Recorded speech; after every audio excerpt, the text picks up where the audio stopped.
Okay guys, no, welcome back na naman dito sa ating channel Pinoy TechSpot, and for today guys, mag-update tayo guys ng ating passive income guys, no, dito sa ating Cbank account guys, no. So sa mga baguhan guys na napadpad dito sa ating channel, kung gusto mo ng mga online kitaan or mga passive income guys na wala ka naman masyadong gagawin, mag-iintay ka lang at kikita ka na. So panoorin mo tong video na ito, and i-browse mo rin yung ating channel para sa mga videos na about sa online kitaan guys. Marami tayong tutorial dyan guys, and sure ako may mapupulot kayo dyang mga technique and mga diskarte. Okay guys, no. Okay, punta na tayo dito sa ating Cbank account guys, no. Mag-login tayo. Okay. So nandito na tayo guys sa ating account, no, sa ating Cbank account. Kung i-check natin guys yung ating total earnings, no. So meron na tayong 10,506.68 pesos guys na kinita natin guys passively dito sa ating Cbank account guys, no. So not bad guys, no. Talagang napakalaki guys ng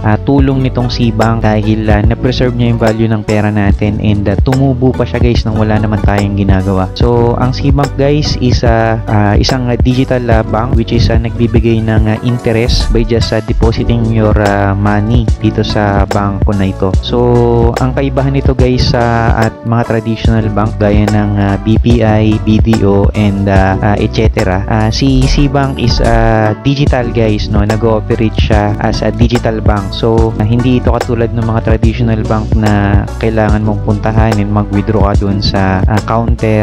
Basically yung mga traditional way ng pag-bank transact, no, hindi masyadong ginagawa dito kay Cbank. Kung ikukumpara ito sa mga traditional bank is wala itong masyadong physical branches guys, no. So purely nag-ooperate lang ito sa online, but meron din silang physical branch pala guys, no. As far as I know, nag-iisa lang yung branch na yun, and matatagpuan yun guys sa Laguna. So hindi ko alam yung specific location, pero yun yung nag-iisang physical branch ni Cbank guys dito sa Pilipinas, no. So yun, and sa mga gustong maggawa ng account dito kay Cbank, so mag-provide lang kayo ng inyong basic details, and i-confirm nyo yung inyong identity, and mag-provide kayo ng isang valid ID guys, no. So yan, so dito kay Cbank guys, no, kung titignan natin, malaki na nga yung ating in-earn dito. So more or less 11,000 na guys, no, yung ating na-earn dito. So currently meron tayong interest rate na 4.50% per annum. Ibig sabihin guys niya, no, mag-earn yung pera nyo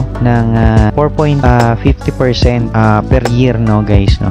Imumultiply lang directly yung 4.50% dito sa ating capital, and makukuha nyo na yung inyong earnings sa isang taon. And then kung gusto nyo namang makita yung earnings nyo per day, i-divide nyo lang sa 365, and then meron itong 20% withholding tax, no guys. So yun yung magiging total earnings mo per day, and yan. So i-click nyo lang yung interest rate, no, kung meron na kayong account, and makikita nyo yung information dito guys, no. Yan. And then marami na ring features guys itong si Cbank, no. Kung makikita nyo, pwede kang bumili ng load. Yan. So yan, kung gusto mo ng regular, i-type mo lang dito sa taas yung number.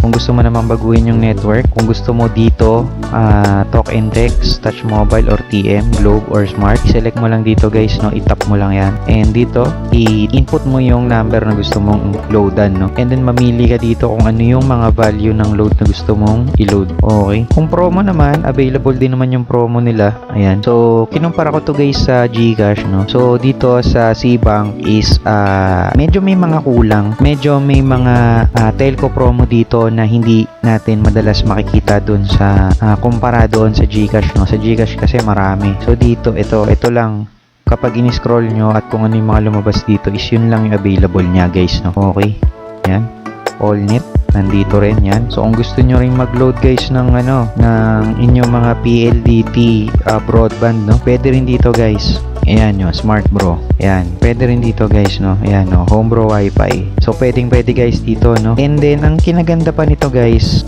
napakalaki ng off nya, no. Meron siyang discount guys na 3%. Ayan, no, kung makikita nyo dito sa buy load, 3% off yung nakalagay. So I think mas malaki ito sa mga discount na pwede nating makuha doon sa other platform like GCash and Paymaya, no. Hindi ko lang sure, pero I think malaki na to, 3%. So doon kasi ang kaibahan is I think may mga cashback doon. So dito talagang direct discount talaga siya. Okay guys, no? Pay bills pwede rin. Water, telecom, internet, postpaid, mobile, credit card pwede rin, no? So ayan, ito yung mga available biller natin. Internet, ayan, ito yung mga available biller natin, no? So hindi pa siya ganoon karami guys, no? Pero kung makita nyo yung mga biller nyo dito, so pwede kayong magbayad gamit ang Cbank. Yan. So punta naman tayo guys dun sa interest. Ayan, no? Ito yung daily ko guys na ngayon, no? 27.66 guys, no? Yan. Ayan, yung may mga green na yan. 26.43. Yan. Ayan. 26.62, 0.61, 26.63, 26.79. Yan. So araw-araw yan guys pumapasok sa Cbank account nyo, no? Passive income yan guys. So 26 pesos per day nang wala kayong ginagawa, no? Sa dalawang araw nyo meron na kayong 50 pesos guys, no? So pwede nyo na pambili ng bigas yan. Okay? Yan. Ayan, araw-araw yan guys, no? Okay, yan yung mga natatanggap nating interest araw-araw. So guys, no, yun lang. And sa mga gusto pang malaman ang iba't ibang impormasyon tungkol kay Cbank, no, meron tayong mga video dyan sa ibaba. And panoorin nyo lang guys. And wag nyo kalimutang mag-like and subscribe kapag nagustuhan nyo ang ating mga videos, no. And yun lang, and maraming salamat. And God bless you.